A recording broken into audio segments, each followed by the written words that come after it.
Engkau, tapi Engkau yang telah memilih setiap kami. Biar setiap kami hamba-hambamu tidak menyia-nyiakan waktu yang Tuhan beri, tapi kami sungguh-sungguh mempertanggungjawabkan setiap kehidupan kami dengan penuh kebijaksanaan. Kami berdoa pada sore malam hari ini, berikan kepada kami roh hikmat dan wahyu, supaya mata kami dapat melihat, telinga kami dapat mendengar, hati kami dapat menangkap, dan pikiran kami memahami apa yang Roh Kudus mau katakan kepada kami lewat kebenaran firman-Mu. Rindu kami adalah satu, Tuhan, supaya kami menjadi sama seperti Engkau. Kami berdoa Roh Kudus-Mu yang mentransformasi, mengubahkan setiap kami. Jadikan setiap kami orang percaya yang dewasa, sebab Engkau menetapkan setiap kami bukan hanya bertahan, tapi hidupnya kami hidupi. Satu kesempatan yang Tuhan percayakan, kami hidup berkemenangan. Kami menyatakan siapa Engkau di dalam kami dan melalui kehidupan kami, supaya sungguh-sungguh datang kerajaan-Mu dan jadi kehendak-Mu lewat kehidupan setiap kami. Bapa, kami percaya setiap kali firman-Mu diberitakan, maka firman-Mu melepaskan yang terbelenggu, membangkitkan yang terpuruk, memulihkan, menyembuhkan yang terluka, memberikan kepada kami pengharapan yang baru, supaya langkah-langkah kami ditetapkan oleh Tuhan. Firman-Mu adalah pelita bagi kaki kami dan terang bagi jalan kami.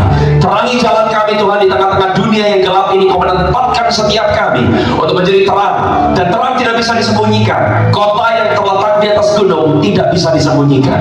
Bapa, jadikan kami anak-anak-Mu gereja, Tuhan, yang berkemenangan, gereja yang bersinar, gereja yang bercahaya, dan bentuk kami, Tuhan, supaya apa yang Yesus bisa lakukan, itu juga kami bisa lakukan. Terima kasih Bapa, Engkau yang memulai pekerjaan yang baik di dalam kehidupan setiap kami. Engkau setia untuk menyelesaikannya sampai pada akhirnya.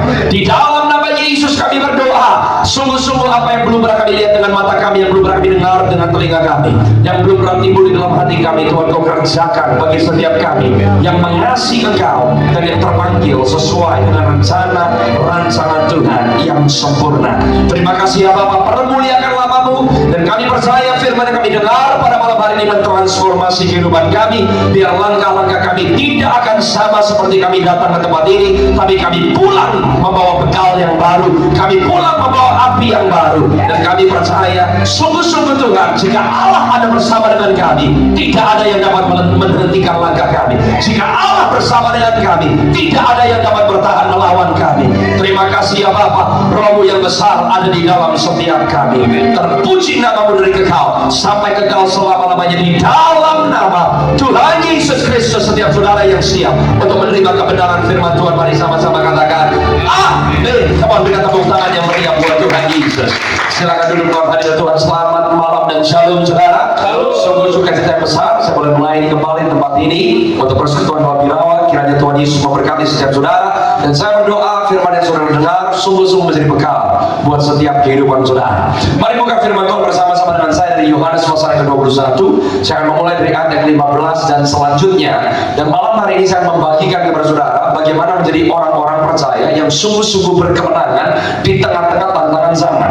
Saudara harus sadar dan pahami bahwa yang dicari oleh Tuhan bukan hanya massa, tapi yang dicari oleh Tuhan adalah orang-orang yang menjadi seperti Dia.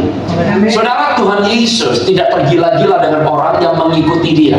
Saudara bisa diberkati, Anda bisa dikaruniai, Anda bisa ditolong, dimerdekakan oleh Tuhan, tapi tetap masuk neraka. Saya ulang, Anda bisa disembuhkan, Anda bisa ditolong, Anda bisa dimerdekakan, Anda bisa terima mujizat, bahkan Anda bisa dikaruniai, tapi Anda tetap akan berujung dan berakhir di dalam neraka. Tapi seseorang yang punya karakter Kristus tidak mungkin ada di neraka. Amin. Amin. Jangan tepuk tangan dulu, saudara. Karena kalau tepuk tangan gampang, tapi ngidupinnya setengah mati. Amin. Saudara mengerti bahwa orang Kristen, sebuah gereja tidak dinilai karena berapa banyak jumlah orang yang tergabung di gereja tersebut. Gereja yang sejati dinilai berapa banyak orang yang keluar dari gereja tersebut. Saya ulang, tolong ditelan.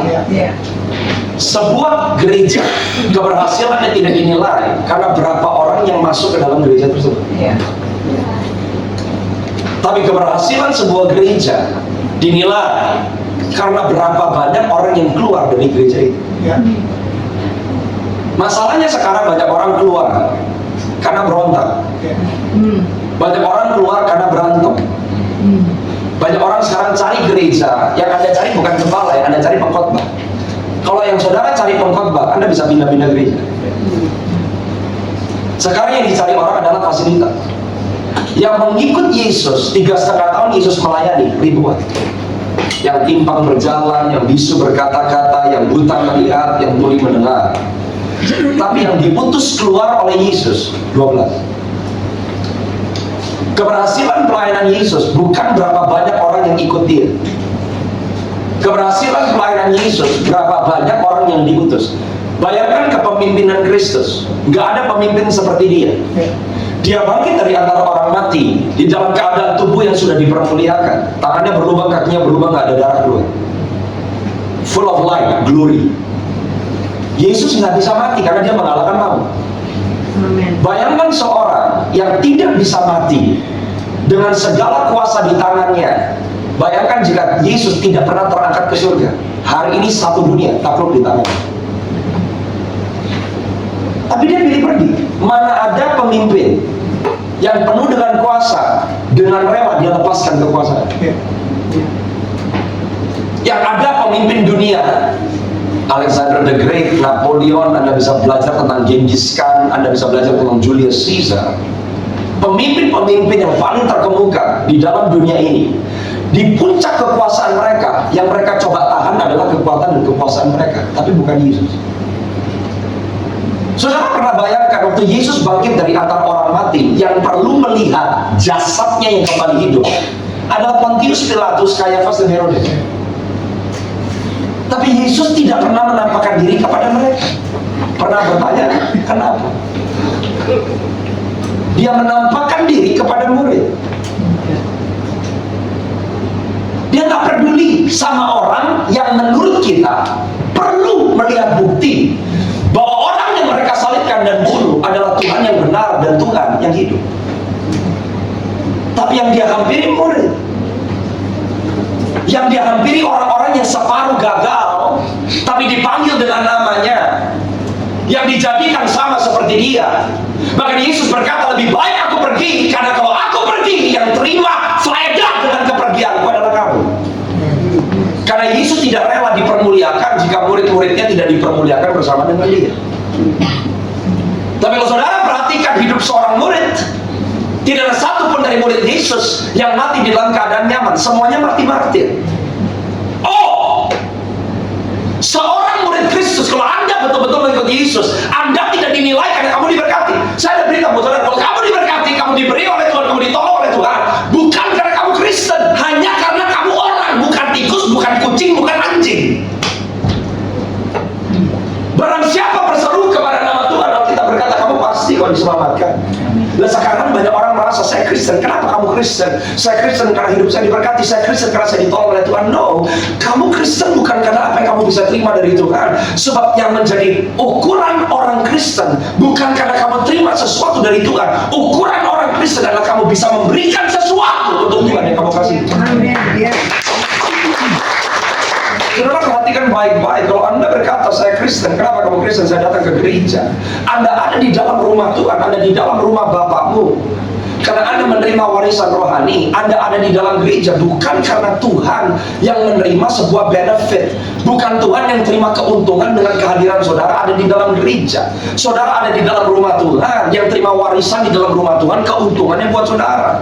Kenapa saudara berdoa? Saudara, Tuhan nggak perlu Anda berdoa. Saudara berdoa supaya Anda mengenal kepada siapa Anda berdoa. Jadi kalau kita tarik baca Alkitab, kita tarik keluar berdoa, kita tarik keluar pelayanan, kita tarik keluar ada di dalam gereja. Kalau kita bertanya apakah saudara mengasihi Tuhan, ukuran apa yang kita pakai yang menjadi bukti bahwa saudara mengasihi Tuhan?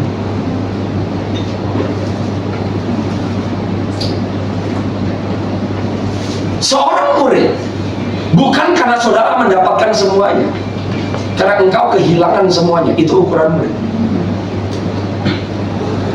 Dan saudara ada di dalam persekutuan kudus seperti ini. Setiap kali firman diberitakan, Anda sedang diperlengkapi. Bukan untuk kumpul-kumpul. Berkumpul dan kumpul itu berbeda. Berkumpul dan kumpul-kumpul berbeda. Sekarang banyak orang percaya kumpul-kumpul tapi tidak berkumpul di dalam nama Kristus. Jika Yesus disanjung tinggi dan dihormati, di mana 2-3 orang berkumpul di dalam nama Yesus, maka ada kuasa Tuhan yang tidak terbatas harus manifestasi di tengah saudara. Amin. Orang banyak dikasih makan, Anda bisa baca di Yohanes pasal yang ke-6. Orang banyak perut lapar, pulang kenyang. Orang banyak butuh mujizat, pulang disembuhkan. Orang banyak datang dengan kebutuhan, dan mereka pulang membawa berkat tanda kutip dari Tuhan. Tapi porsi murid bukan karena kamu hanya dikenyangkan. Karena kalau saudara dan saya hanya mau perutnya dikenyangkan, saudara dan saya tidak ada bedanya dengan orang banyak. Tapi kalau saudara murid, apa yang Yesus lakukan, saudara harus bisa lakukan. Harus. Perhatikan saudara, orang banyak datang di Yohanes 6 waktu mereka lapar. 5.000 laki-laki belum menghitung perempuan dan anak-anak. Setiap perut yang datang mereka pulang dikenyangkan. Tapi kalau murid, mereka terima berkat yang terselubung. Mereka tidak hanya pergi, bahkan mereka bersama dengan Yesus dengan perut yang kenyang. Tapi kepada 12 murid diberikan 12 bakul. Kenapa 12 bakul? Hanya murid yang terima mujizat, bahwa apa yang Yesus lakukan, kalau Yesus bisa kasih makan yang lapar, kalau Yesus bisa memultiplikasi apa yang ada, kalau Yesus bisa mengadakan mujizat, porsi murid bukan hanya kenyang perutnya, tapi mujizat yang Yesus lakukan, murid juga bisa lakukan. Amin. Makanya masing-masing murid dikasih 1 bakul. Anda bisa lakukan mujizat yang sama yang Yesus lakukan. Pertanyaannya, apakah kita melakukan yang Yesus lakukan? Belum.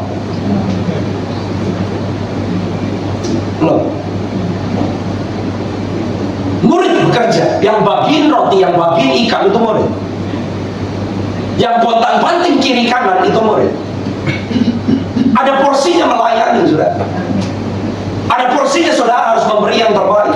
Kalau Anda perhatikan di kitab Lukas, pertama kali Yesus masuk ke Betania, dia masuk ke Betania ke rumah Marta, Maria, dan Lazarus. Bukan karena Maria, dia masuk karena Marta. Jadi kalau ada orang datang ke gereja lokal dan Anda tidak melayani bertahun-tahun lamanya, saudara bahkan belum ada di starting line, Anda belum ada di garis awal. Sekarang kebalik, orang datang ke gereja yang dikejar supaya bisa dipercaya. Kebalik, yang kamu kejar bukan pelayanan. Yohanes 15 ayat 15 berkata, aku tidak menyebut kamu lagi hamba. Bukan aku tidak menyebut kamu hamba, aku tidak menyebut kamu lagi. Setiap orang yang mau jadi sahabat Tuhan harus pernah jadi hamba Tuhan. Amin. Dan yang membuat orang sahabat Tuhan, karena Yesus berkata, seorang hamba tidak tahu apa yang diperbuat oleh Tuannya. Aku menyebut kamu sahabat karena segala sesuatu yang dengar dari Bapa, aku beritahukan kepadamu. Kalau saudara dan saya dipercaya sebagai sahabat Tuhan, berarti Anda bisa menangkap pikiran dan hati Tuhan. Step awalnya adalah melayani. Yesus masuk ke rumah Marta, Maria, dan Lazarus karena Marta. Yesus tertarik dan dia masuk ke rumah seseorang yang punya kerinduan hati itu berbagi kepada orang lain. Oleh sebab itu setiap orang percaya, setiap kali Anda lahir baru, Anda akan diproses di area yang namanya kasih. Saudara nggak mungkin bisa mengasihi musuh. Standar firman adalah kasihlah musuhmu. Siapa musuh? Musuhmu bukan menantu, musuhmu bukan mertua, musuhmu bukan gereja lain, musuhmu bukan sesama orang di dalam gereja. Musuh saudara adalah orang yang benci sekali dengan nama Yesus dan pengen tembak saudara, bahkan pancung kepala saudara. Itu musuh. Dan menurut standar kebenaran firman, Anda diminta oleh Tuhan mengasihi musuhmu. Kalau gereja gagal mengasihi sesama orang percaya yang ditebus dengan darah yang sama, saudara tidak mungkin mengasihi orang yang benci sama saudara. Iya.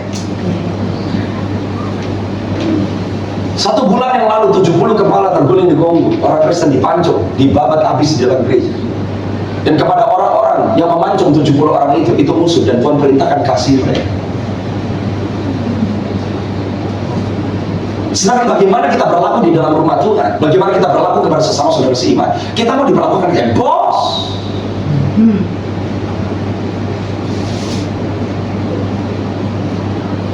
Dan banyak orang Kristen ada dibodohi di gereja. Kalau ada seorang gembala yang nggak pernah ngajarin saudara bagaimana mengusir setan, bagaimana menyembuhkan yang sakit, bagaimana menginjil dan berkhotbah, dan orang percaya hanya yang penting kamu jadi jemaat gereja saya, kamu duduk manis, kamu kasih persembahan tiap hari Minggu, yang penting kamu anggota gereja saya, boleh kamu ngerti panggilan atau enggak, yang penting kamu anggota jemaat saya, itu Anda sedang digoblokin sama pendeta. Setiap jawatan, gembala, rasul, nabi, penginjil, dan guru harus mendidik umat Tuhan supaya semuanya bisa berjalan seperti Yesus berjalan. Sebab 5 jawatan dan semua karunia yang lain adalah untuk pembangunan tubuh Kristus supaya Anda masuk kepada kedewasaan yang didapatkan di dalam Kristus. Itu Efesus 4 ayat 11 dan seterusnya. Oleh sebab itu saya berani katakan bahwa kesuksesan sebuah gereja bukan berapa banyak orang yang kumpul di dalam, yang diutus keluar berapa. Setiap orang percaya bahwa perubahan di dalam rumah tanggamu, di dalam pekerjaan, di dalam karir, di dalam bisnismu, Anda bawa kuasa Tuhan yang tidak terbatas. That's Christianity. Itu kekristenan. Dan setiap saudara nggak bisa berkata, saya seperti ini karena istri saya seperti ini karena suami saya seperti ini karena orang di dalam gereja. Anda nggak bisa ngomong itu sama Tuhan. Tuhan nggak peduli. Sama saudara akan dimintakan oleh Tuhan pertanggungjawaban. Bagaimana Tuhan yang menjamah menyelamatkan saudara, dan saudara bertanggung jawab kepada orang itu. Yesus yang memanggil saudara. Amin. Amin. Setiap yang saudara miliki, termasuk keluargamu, termasuk uangmu, termasuk jabatanmu, termasuk gereja lokalmu, termasuk keterampilanmu, itu sarana bukan sasaran. Paulus berkata saudara adalah duta besar. Anda gak akan pernah baca, Anda gak akan pernah lihat di berita duta besar Republik Indonesia dikirim ke negara manapun, sang duta besar bingung dia mau makan apa, tidur di mana, fasilitasnya apa. Anda gak mungkin ketemu. Sebab yang menjadi tanggung jawab kehidupan sang duta besar itu tanggung jawab negara. Tuhan Yesus berkata saudara dan saya adalah duta besar. Tanggung jawab saudara dan saya membawa nama Yesus dan kerajaan yang gak kelihatan, kerajaan yang tidak dikenal oleh dunia ini. Kemana pak kamu melangkah, Anda merepresentasikan kuasa Tuhan yang tidak terbatas, yang menjadi masa depanmu, kenyamananmu, pensiunanmu, makananmu, tempat tinggalmu, anakmu, istrimu, suamimu. Tanggung jawab Tuhan. Yang mengerti katakan amin. Sebab seorang murid yang menjadi kebanggaan seorang murid, Anda rela kehilangan semua demi Yesus. Cara itu. Kalau Anda barusan nonton film yang namanya Last Supper, film Last Supper memberikan sebuah emphasis atau penekanan kepada 2 tokoh. Satu namanya Petrus, satu namanya Yudas Iskariot. Kalau Anda perhatikan, Yudas Iskariot menyerahkan Yesus 1 kali, Petrus menyerahkan Yesus 3 kali sebetulnya. Tapi kenapa Yudas Iskariot kandas dan Petrus berhasil? Berarti dari 12 murid Yesus ada yang gagal nggak? Ada. Di mata Tuhan keberhasilan bukan berarti semuanya jadi. Kalau saudara mau ukur pelayanan Yesus dari kasat mata kita, dia nggak berhasil loh, menurut standar kacamata kita. Sebab yang dinilai keberhasilan oleh surga dan yang menurut kita keberhasilan seringkali sama sekali bertolak belakang. Kenapa Yudas Iskariot gagal? Karena dia bunuh diri waktu Tuhan belum selesai bekerja dalam hidupnya. Petrus merendahkan hatinya dan dia nggak bunuh diri. Bahkan di tengah-tengah tempat yang paling rendah, nanti saya mau bacakan buat saudara di Yohanes 21. Di situ menjadi titik awal kebangunan Petrus. Saya mau nanya, sebelum Tuhan memilih Yudas Iskariot, apakah Tuhan tidak tahu bahwa Yudas Iskariot punya masalah dengan uang? Tahu. Tetap dipilih, tetap diurapi, tetap dijadiin bendahara. Karena cara mendidik Tuhan dengan cara mendidik kita berbeda. Dan pemuritan bukan kita diajarin kabur. Pemuritan bukan kita diajarin pergi. Pemuritan bukan kita diajarin lari. Pemuritan seringkali saudara dan saya diperhadapkan dengan kelemahan kita. Kita diperhadapkan dengan kekurangan kita. Kita diperhadapkan dengan setan yang menghadapi kita sampai menang. Karena pemuritan bukan kita kabur, tapi kita menang dan berhasil menaklukkan yang apa yang dahulu mengalahkan kita. Itu pemuritan. Tadi Yudas bunuh diri, Bang Peter. Yang dahsyat adalah kalau saudara murid, Anda akan baca hanya satu karakter, satu tokoh di dalam kisah perjalanan 3,5 tahun Yesus melayani, di mana Yesus berkata, Simon Petrus, iblis mau menampi kamu, tapi aku katakan kepadamu Petrus, aku berdoa untuk kamu. Orang Kristen berdoa kepada Tuhan itu biasa, tapi Tuhan yang berdoa untuk muridnya itu luar biasa. Jika saudara dan saya adalah murid, saudara dan saya bukan hanya berdoa kepada Tuhan, Tuhan yang berdoakan saudara. Pasti berhasil. Dia interested, dia mau murid yang mau jadi sama seperti dia. Dan saya mau kasih tahu sama saudara, Petrus menang. Petrus takut mati, Petrus takut siksaan, Petrus takut dihina, Petrus takut bahwa apa yang dialami Yesus akan dia alami. tapi ada bukti bahwa dia menang. Tolong dibukakan buat saya terlebih dahulu Kisah Rasul pasal yang keempat. Ada baca 30, 31, 32. Tolong ditampilkan di depan. Di Kisah Rasul pasal yang keempat, Petrus dan Yohanes dua-duanya ditangkap oleh mahkamah agama. Ayat 30, 31, 32. Petrus dan Yohanes ditangkap, mereka dipukulin, mereka digebukin. Mereka berkata, kami nggak bisa membungkam mulut kami untuk berkata-katakan kebenaran. Petrus yang takut mati sekarang berani menghadap kematian. Itu pemberitaan Allah Yesus. Dia menang. Dia menang. Bahkan Yohanes dan Petrus setelah dia dilepaskan, mereka berdua bersuka cita sebab mereka berkata, kami dianggap Tuhan layak untuk mengalami penderitaan yang sama yang dialami oleh Tuhan kita Yesus. Kok bisa lalu? Setelah Petrus dan Yohanes pulang kembali ke orang-orang kudus di tengah-tengah aniaya, mereka bukannya kusut loh saudara, mereka bukannya ciut loh saudara. Mereka berdoa dengan suara yang nyaring. Ini doa jemaat mula-mula. Ulurkanlah tanganmu untuk menyembuhkan orang. Ini esensi pelayanan. Adakan tanda-tanda dan mujizat-mujizat oleh nama Yesus, hamba-Mu yang kudus. Ayat yang selanjutnya, ayat 31. Waktu mereka berdoa, maka ketika mereka sedang berdoa, goyanglah. Ini terjadi lagi di Kisah Rasul pasal yang kedua. Angin yang keras bertiup di loteng atas di mana murid-murid berkumpul. Pencurahan Roh Kudus yang berikutnya terjadi di dua pasal setelah Kisah Rasul pasal yang kedua. Goyang tempat di mana mereka berkumpul dan mereka semua penuh dengan Roh Kudus. Lalu mereka memberitakan firman Allah dengan berani. Dampak dari pencurahan Roh Kudus adalah Anda punya keberanian untuk kehilangan semua, supaya Anda bisa menyenangkan hati Tuhan. Amin. Tolong lompat ke ayat yang berikutnya. Adapun kumpulan orang yang telah percaya itu, berkata, mereka sehati, mereka sejiwa. Tidak seorang pun yang berkata bahwa sesuatu dari kepunyaannya adalah miliknya sendiri, tetapi segala sesuatu adalah kepunyaan mereka bersama. Ini ironis nih saudara. Mereka hidup di dalam kasih, mereka bergerak di dalam kasih, mereka mementingkan yang menjadi kebutuhan orang lain. Di ayat yang selanjutnya, mereka bertekun di bawah pengajaran para rasul-rasul dan dengan kuasa yang besar. Rasul-rasul memberi kesaksian tentang kebangkitan Tuhan Yesus. Mereka semua hidup dalam kasih karunia yang berlimpah-limpah. Mereka dapat favor, mereka dapat grace. Ternyata favor dan grace bukan yang memperkaya diri, tapi favor and grace itu baru diberikan kepada setiap orang yang rela kehilangan segala sesuatunya demi orang lain. Dan di ayat yang selanjutnya ini nggak masuk akal, sebab kita berkata tidak ada seorang pun yang berkekurangan di antara mereka. Kok bisa?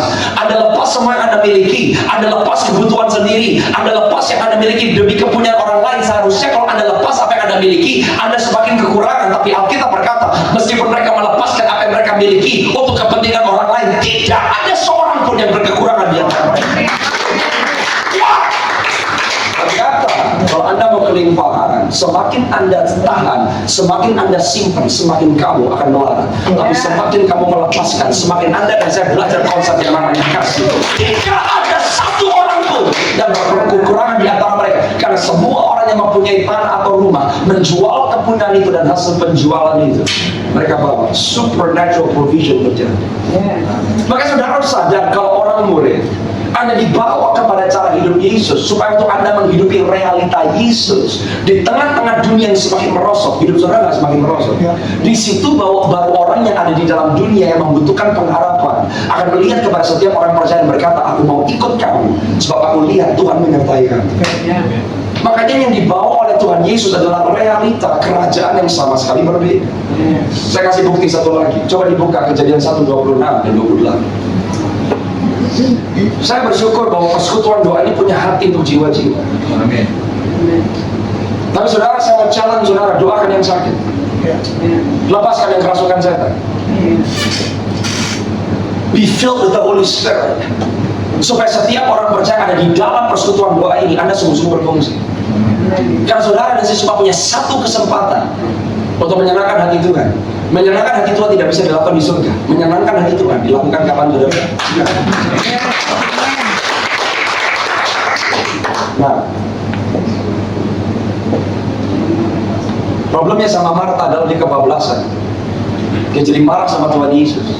Kenapa kamu biarkan saya kerja sendirian? Kamu kasih tahu dong sama Maria, supaya Maria tolongin saya. Kapan sih pelayanan kita kebablasan? Waktu saudara masih sudah mengharapkan sesuatu dari pelayanan kita. Yesus tidak pernah mengusik yang dilakukan Marta.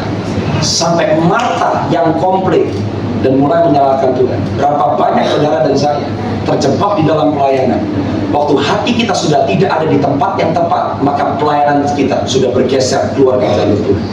Di situ Yesus berkata, Marta, Marta, kamu disusahkan oleh berbagai hal, tapi Maria telah mengambil bagian yang terbaik. Apa yang Maria lakukan?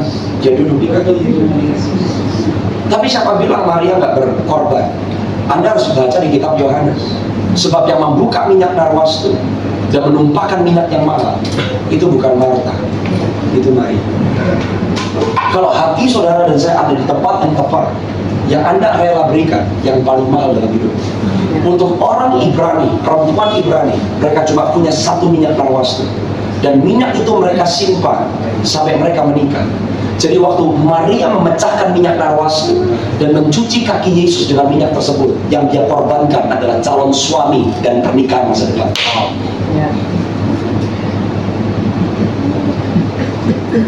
Yudas Iskariot ngomong dia begini, itu pembuangan. Minyak segitu mahal bisa dikasih makan fakir miskin.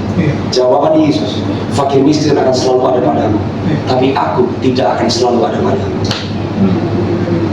You see the balance? Saudara harus mengerti the balance. Anda harus mengerti yang menjadi hati Tuhan. Oleh sebab itu saudara dan saya, orang percaya, dipanggil saling mengasihi satu sama lain. Dan saya mau kasih tahu saudara, kalau ada kesempatan, kapan saudara, untuk Anda bisa menyenangkan hati Tuhan, now is your time. Jangan biarkan saudara hanya datang dan merasa saya nggak bisa apa-apa, saya nggak punya apa-apa. Tapi setiap orang percaya di dalam rumah Tuhan, Anda saling memperlengkapi, Anda saling mendoakan, Anda saling mendorong, Anda saling mendukung, supaya setiap orang percaya Anda bangkit. Yes. Ada orang tanya sama saya, pendeta, kalau saya misalnya buka persekutuan saya, setiap orang percaya mau buka persekutuan saya.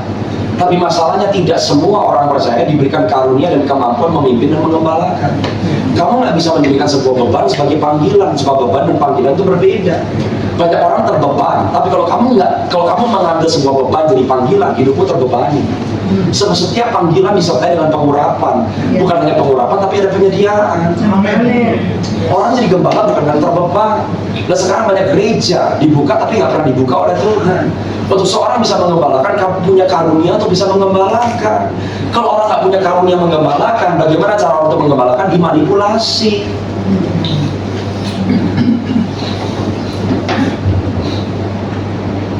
Anda harus mengerti, saudara, kepala rumah tangga, kamu punya bisnis, kamu punya usaha, kamu hamba Tuhan. Kalau sekarang konsep kita hamba Tuhan cuma pendeta, yang bisnismen, yang punya usaha, kamu hambanya siapa? Bukankah kamu juga hambanya Tuhan? Bedanya cuma fungsi. Sebab hamba itu bukan fungsi, hamba itu identitas. Banyak orang yang melakukan pekerjaan hamba, tapi attitude-nya kayak bos. Sebab hamba bukan fungsi, hamba itu identity. Kalau saudara tahu kamu hamba Tuhan, dimanapun dan siapapun saudara yang ditebus oleh darah Yesus, Anda bergerak dengan kuasa yang sama karena kamu hamba Tuhan. Cuma fungsi saudara dan fungsi saya berbeda, karunianya berbeda, jawabannya berbeda, kemampuannya berbeda. Tapi yang dinilai sama Tuhan bukan fungsinya.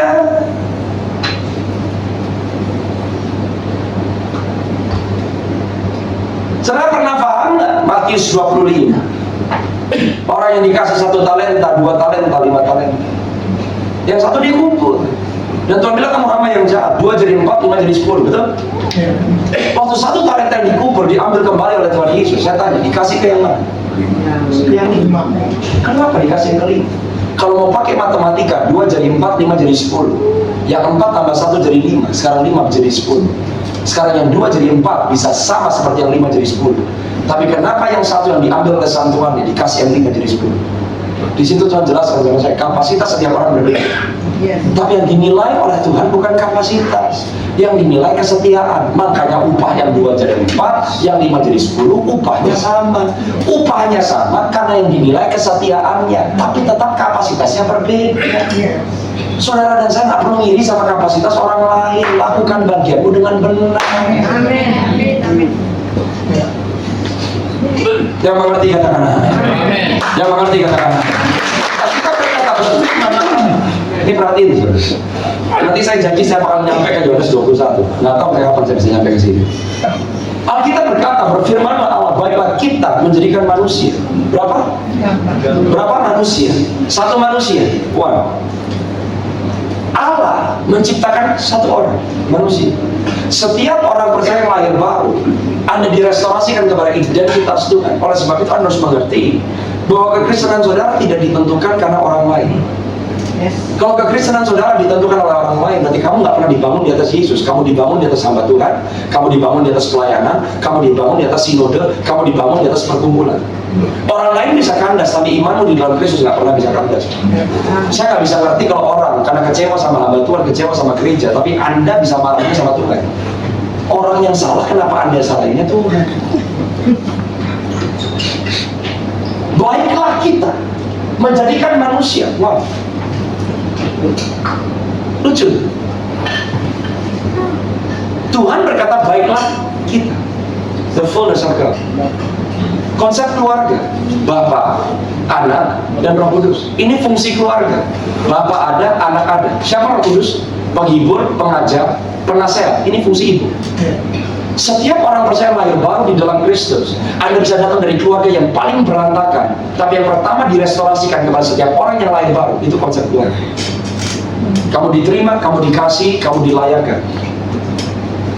Yesus menciptakan manusia di dalam kesempurnaan sebuah keluarga. Tapi satu, tapi kalimat yang berikutnya, gak usah lompat ke ayat yang berikutnya, hanya kalimat yang berikutnya. Ini menarik. Berfirmanlah Allah, baiklah kita menjadikan manusia menurut gambar dan rupa kita, supaya mereka, bukan supaya dia. Saudara harus mengerti, kalau Anda mau diberkati, kalau Anda mau hidup di dalam seluruh perkenanan Tuhan, Anda tidak bisa tidak mengasihi orang. Jadi hukum mengasihi Tuhan dengan segenap hati, jiwa, kekuatan, dan akal budimu. Dan yang sama dengan itu, kasihlah sesamamu manusia seperti kamu mengasihi dirimu sendiri. Itu bukan perjanjian baru, itu perjanjian lama. Lompat ayat 28. Di sini saudara akan temukan kata diberkati pertama kali dilontarkan oleh mulut Tuhan. Maka Allah memberkati mereka. Prinsip berkat selalu dilempar antara hubungan manusia dengan manusia. Kalau saudara mengerti memprioritaskan orang lain, kalau Anda ngerti konsep memberkati, then you will be blessed. Karena konsep berkat tidak pernah dicari, berkat tidak pernah dikejar, bahkan berkat tidak pernah diminta, berkat selalu dipercayakan.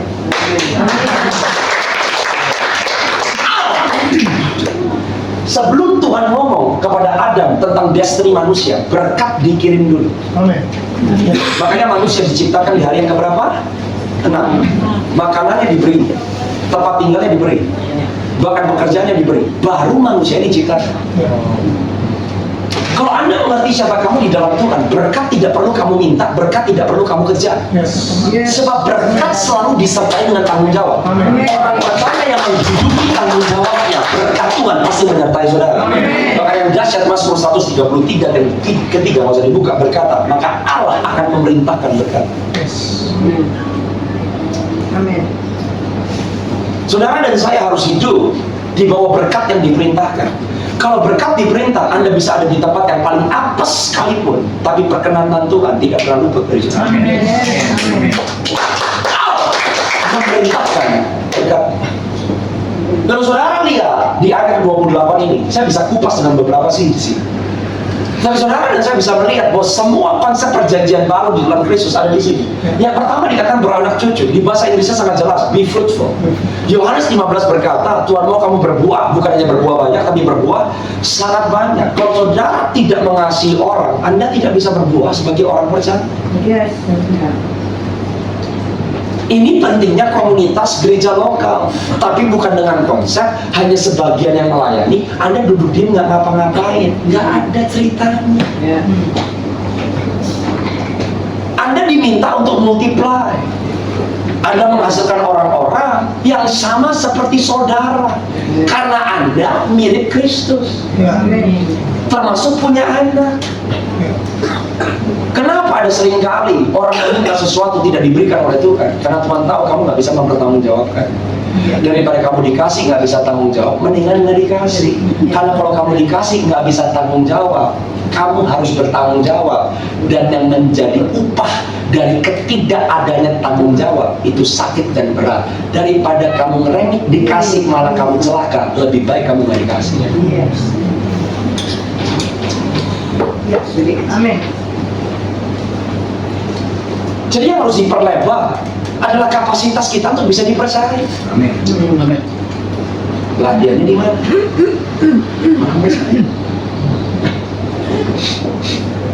Lalu Anda bisa praktek. Karena Tuhan selalu memulai dengan apa yang ada padamu. Tuhan tidak pernah memulai dengan apa yang tidak ada padamu. Dan yang ketiga dikatakan penuhilah bumi. Habakuk berkata bahwa kemuliaan Tuhan akan memenuhi bumi ini seperti air memenuhi samudera raya.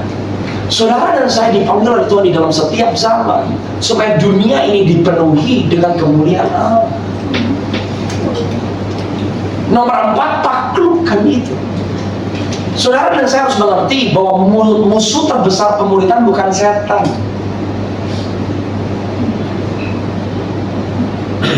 Sebelum Yesus memulai pelayanannya 40 hari dia di padang gurun, betul ya? Yang mencobai dia siapa? Setan. Sebelum dia menyelesaikan tugasnya yang paling utama, yaitu mati di atas kayu salib, dia harus masuk sebuah taman yang namanya Taman Getsemani. Siapa yang dia temui di Taman Getsemani? Bukan setan, dirinya sendiri. Musuh terbesar saudara bukan setan, tapi dirimu sendiri. Kenapa saudara dan saya dilatih untuk mengasihi? Karena untuk menaklukkan diri sendiri butuh orang lain. Kalau saudara dan saya nggak menaklukkan daging, maka kita akan mulai mencoba menaklukkan orang lain. Yes.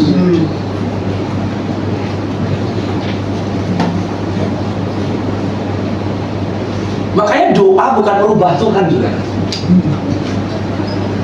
Doa diperuntukkan untuk merubah yang berdoa. Yes. Sekarang kita cuma tahunya kalau doa itu minta. Enggak. Doa itu communication, dikenal dan mengenal. Meminta hanya salah satu bagian kecil dari berdoa. Doa bukan merubah Tuhan, doa merubah yang berdoa. Waktu Yesus di Taman Getsemani, dia tidak mencoba memelintir tangan Bapa supaya mengakomodasi kehendaknya. Tapi waktu Yesus berkumpul di Taman Getsemani karena dia berdoa, dia sedang mengakomodasi dirinya supaya cocok dengan kehendak Bapa. Amin. Itu doa. Doa bukan manipulasi Tuhan. Doa itu penyelarasan diri, penyelarasan hidup.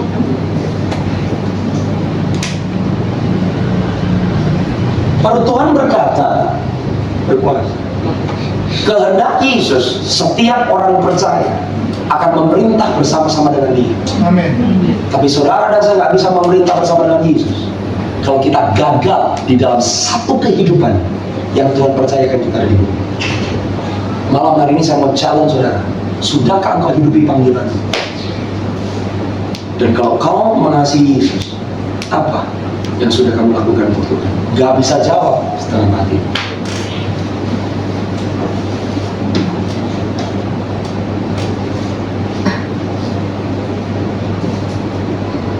Saya tutup di sini, Yohanes 21 ayat 5. Mohon maaf, saudara, kalau bahasa saya kok kayaknya serem. Bagus. Tapi saya berdoa karena saudara nggak pernah diperuntukkan Tuhan menyesali hidup. Amin. Enggak. Amin. Siapapun kan, apapun keadaan, apapun kondisi, saudara bisa menghidupi kehidupan yang berkemenangan. Amin. Asal kamu mulai hidupin siapa kamu di dalam Kristus. Amin. Petrus babak belur. Dia berani lompat keluar dari perahu. Dia datang ke Yesus. Sesudah sarapan, Yesus berkata kepada Simon Petrus, Simon anak Yohanes, lihat pertanyaan Yesus bukan gini, Simon, yang lagi butuh Simon, yang imannya barusan kandas Simon. Ini orang udah belarakan saudara. Dia merasa gagal, dia balik ke masa lalu. Kalau orang balik ke masa lalu, biasanya depresi berat. Udah balik ke masa lalu, coba mancing ikan sepanjang malam, gagal. Bukan hanya kembali ke masa lalu, dia kembali ke tabiat, dia kembali ke suksesan, dia kembali kepada keterampilan, dia kembali kepada pengalamannya, gagal juga. Posisinya Petrus 0. Makanya saya katakan titik nol selalu bukan berarti kamu mati. Seringkali titik nol adalah titik awal Tuhan berkarya dalam hidup. Kalau kamu izinin Tuhan masuk, Petrus yang lagi di titik nol, pertanyaan Yesus bukan kayak begini, Simon anak Yohanes, apakah engkau tahu bahwa aku mengasihi kamu? Enggak. Udah tahu lagi berantakan, yang ditanya satu, do you love me? Bayangkan nggak kalau saudara dan saudara Kristen bertahun-tahun masih bertanya apakah Tuhan mengasihi saya? Kamu ngalamin pergumulan, kamu tanya apakah Tuhan masih mendengar doa saya? Kamu nggak dapat yang kamu mau, ada bertanya apakah Tuhan masih memperdulikan saya? Murid nggak peduli lagi, mau doa gua dijawab ke, mau nggak dijawab ke, mau saya nggak terima satupun dari Tuhan, no problem. Karena pengabdian saya kepada Yesus bukan karena saya bisa terima sesuatu dari Tuhan. Pengabdian saya kepada Yesus karena saya rela memberi segala-galanya untuk Kristus ini. Simon anak Yohanes, apakah kamu mengasihi aku? Petrus menjawab, ya Tuhan, engkau tahu bahwa aku mengasihi engkau. Kata Yesus kepadanya, apa saudara? Gembalakanlah domba-dombaku. Di bahasa Inggris lebih jelas, feed my lamb. Setiap kali orang lahir baru, Anda itu seperti domba kecil yang dikasih makan nilai-nilai dan asas pokok. Makanya Paulus berkata, kalau dipantau dari sudut waktu, kamu seharusnya bisa makan makanan keras. Tapi kenapa kamu minumnya susu terus? Ini ada tahapan nih saudara. Petrus lagi ngajarin. Dari mana saya tahu ini apa yang ditanya ke Petrus, ini akan dialami Petrus karena dia harus kuatin orang yang lain. Sebab waktu Tuhan berkata kepada Simon anak Yohanes, Petrus, iblis mau menampi kamu, tapi aku sudah berdoa buat kamu. Waktu kamu sudah sadar kembali, kuatkan saudara-saudara. Kenapa saudara harus kuat mengiring Yesus? Karena bukan untuk kamu. Lewat apa yang Tuhan lakukan di dalam hidupmu, ada orang lain yang menantikan jamahan Tuhan. Lewat pekerjaan Tuhan, lewat hidup. Sebab setiap mujizat yang Anda terima, setiap berkat yang dipercayakan, bukan buat kamu kok. Ini buat orang lain. Itu prinsip dan konsep kerajaan. Setiap kali kamu keluar, dia tambah. Kamu keluar, dia tambah. Dan momen Anda isi buat diri sendiri, tangan Tuhan berhenti bekerja atas hidup. Yang dia perkenalkan prinsip, pola. Nah, ayat yang selanjutnya 16. Kedua kali ditanya lagi, Simon anak Yohanes, apakah engkau mengasihi aku? Jawab Petrus, benar Tuhan, kau tahu bahwa aku mengasihi engkau. Kata Yesus kepadanya, gembalakan. Di bahasa Inggrisnya tend. Kamu jaga, rawat, perlengkapi, kasih makan, bangkitkan, kuatin, kasih senjata. Setiap orang percaya yang sudah belajar asas-asas pokok kebenaran, Anda harus masuk di dalam kegerakan Tuhan. Amin. Jadi kalau Anda cari gereja, Anda masuk di persekutuan doa, jangan tanyanya apa yang saya bisa dapat dari gereja ini. Jangan tanyanya apa yang persekutuan doa ini bisa kasih buat saya. Yang harus ditanya apa yang saya bisa kontribusikan. Yes.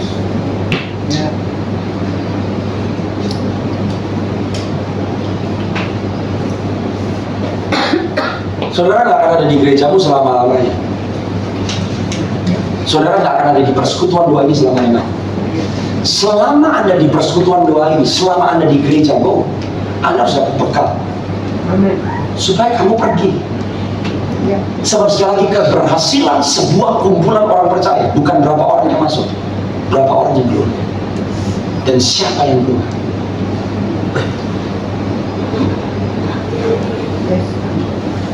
Baru yang ketiga, ayat yang ke-17. Kata Yesus kepadanya yang ketiga kalinya, Simon anak Yohanes, apakah engkau mengasihi aku? Maka sedih hati Petrus. Karena Yesus berkata untuk ketiga kalinya, apakah engkau mengasihi aku? Dan dia berkata kepada Tuhan, engkau tahu segala sesuatu, engkau tahu bahwa aku mengasihi engkau. Saudara, ini bukti.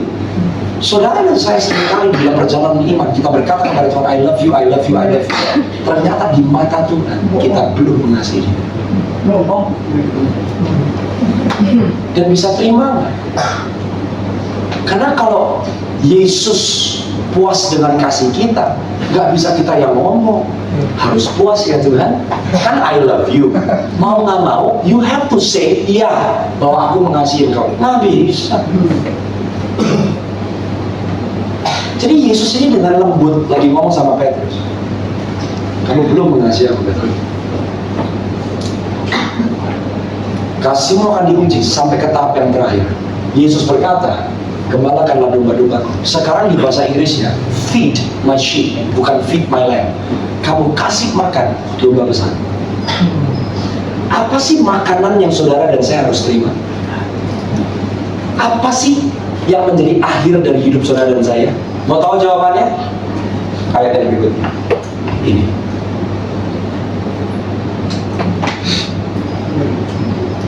Ada kata muda dan tua. Ada kata kanak-kanak dan dewasa. Waktu orang masih bayi rohani, kita ikat pinggang sendiri. Kita pergi dan berjalan kemana saja kita mau. Tapi orang yang dewasa, kamu mengulurkan tangan. Ya. Ya.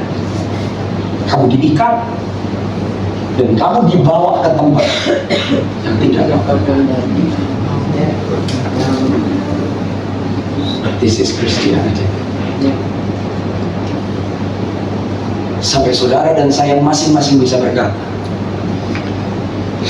bukan kehendakku, kehendakmu. Saudara dan saya harus naik ke atas salib. Karena barang siapa mau menjadi serupa dengan kebangkitan Kristus, kamu harus jadi sama dengan penderitaan dan kematian Kristus. Apa sih yang menjadi kebanggaan seorang murid? Mati seperti Yesus. Kita baru bisa ngomong seperti Paulus Galatia 2:20. Oh, hidup yang aku hidupkan bukan aku lagi, tapi Kristus. Oh saudara, tapi Petrus yang keluar dari keadaan ini, bahkan bayangannya menyembuhkan yang sakit. Emas dan perak tidak ada padaku, tapi berjalanlah kamu. Kuasa yang tidak terbatas dibawa oleh Sang Pecundang yang baik. Sejarah mencatat Petrus mati di salib, tapi dia berkata, aku gak layak untuk disalib seperti kekasih jiwa. Orang yang takut mati berubah. Itu pemain.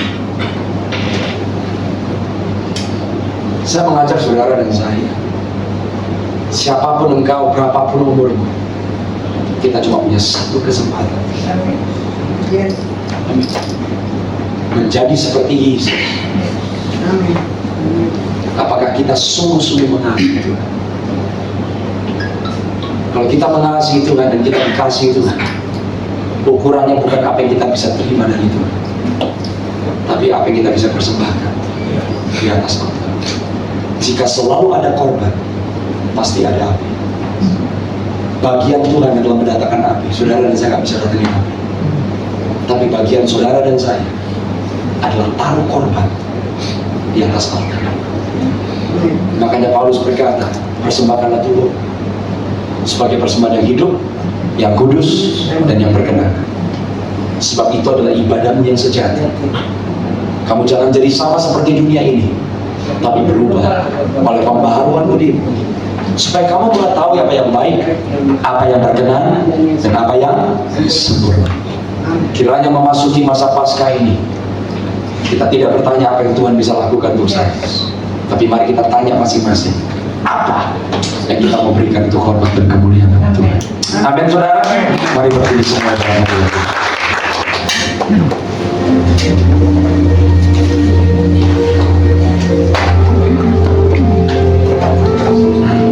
Tundukkan kepala saudara. Ingat saudara, Tuhan tidak pernah memulai dengan apa yang tidak ada padamu. Tuhan selalu memulai dengan apa yang ada padamu. Apa yang ada pada saudara itu cukup. Kalau hari ini Engkau mau taruh di atas korban, Engkau mau taruh di atas altar. Dan saya berdoa kuasa Tuhan yang tidak terbatas akan turun. Kisah Rasul 4 berkata bahwa waktu Roh Kudus turun atas semua orang, bukan hanya rasul-rasul, semua orang, mereka melakukan perkara yang ajaib. Mereka jadi saksi. Kapasitas saudara bisa berbeda dengan orang lain, tapi penilaian Tuhan bukan kapasitasmu, tapi penilaian Tuhan adalah kesetiaan. Amin. Bisakah kita didapati setia, supaya kita mendengar waktu kita berjumpa dengan Tuhan muka dengan muka, hai hambaku yang baik dan setia, masuklah ke dalam kebahagiaan Tuhan. Amin. Tundukkan kepala saudara, ambil beberapa detik ke depan dan persembahkan seluruh hidupmu di hadapan Tuhan. Katakan kepada Tuhan, Tuhan, jadikan aku seperti yang Tuhan kehendaki. Katakan sama Tuhan, mulai hari ini aku mau melangkah Tuhan, jadi berkat di dalam keluargaku, di dalam pekerjaanku, di dalam bisnisku, di dalam gereja lokalku, di dalam persekutuanku, supaya orang lain bisa mengenal siapa Yesus melalui kami. Kalau hari ini mungkin seringkali kita mengecilkan diri kita sendiri, kita selalu membandingkan diri kita kepada orang lain. Mari masuk dalam pertobatan, lepas ini. Jangan kecilkan dan remehkan apa yang Tuhan mau pakai jadi alatnya. Jangan kecilkan dan remehkan apa yang menjadi alat Tuhan. Jangan seperti Andreas yang meremehkan 5 roti dan 2 ikan. Sebab 5 roti dan 2 ikan yang sama yang diremehkan oleh Andreas adalah 5 roti dan 2 ikan yang sama yang Tuhan pakai memberi makan ribuan orang. Kalau seringkali kau meremehkan dirimu sendiri, kau remehkan suami, kau remehkan istri, kau remehkan dirimu, kau remehkan keluargamu, hari ini bertobat. Tapi katakan terima kasih dengan semua yang Tuhan kau sudah percayakan kepadaku.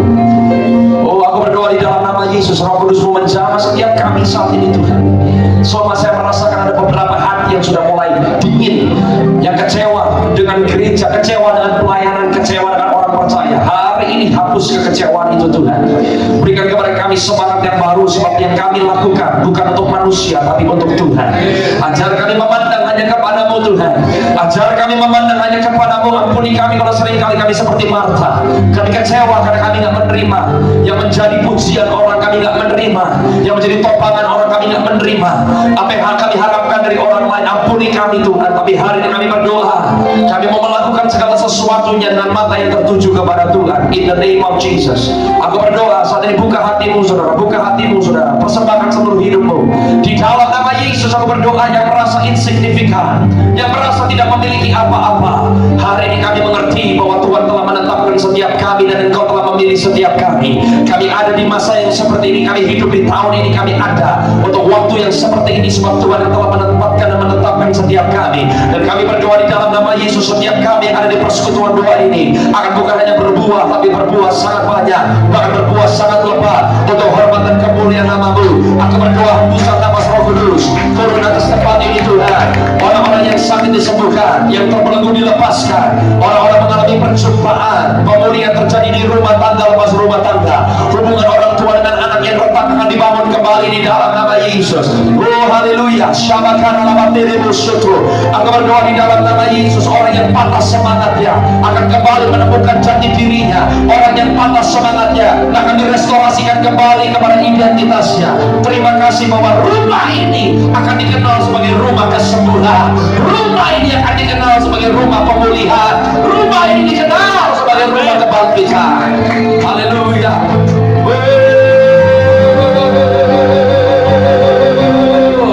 Kami rindu lawatan-Mu Tuhan.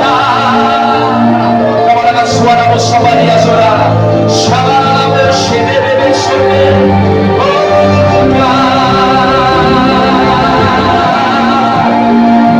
Curahkan kuasa-Mu, curahkan kuasa-Mu Tuhan.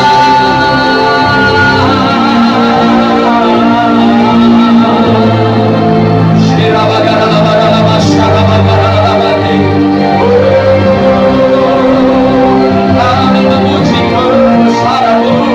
Kamu dengan suara-Mu berdoa di dalam nama Yesus. Yang telah lemah berkata, aku adalah pahlawan di dalam Tuhan. Hari ini yang miskin diperkaya di dalam roh. Hari ini yang lemah dikuatkan di dalam roh. Hari ini yang tidak berdaya berkata, aku lakukan perkara yang besar karena Kristus Yesus yang hidup di dalamku jauh lebih besar, jauh lebih berkuasa dari roh apapun yang menghadapi di dalam dunia ini.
diberkati oleh kebenaran firman Tuhan.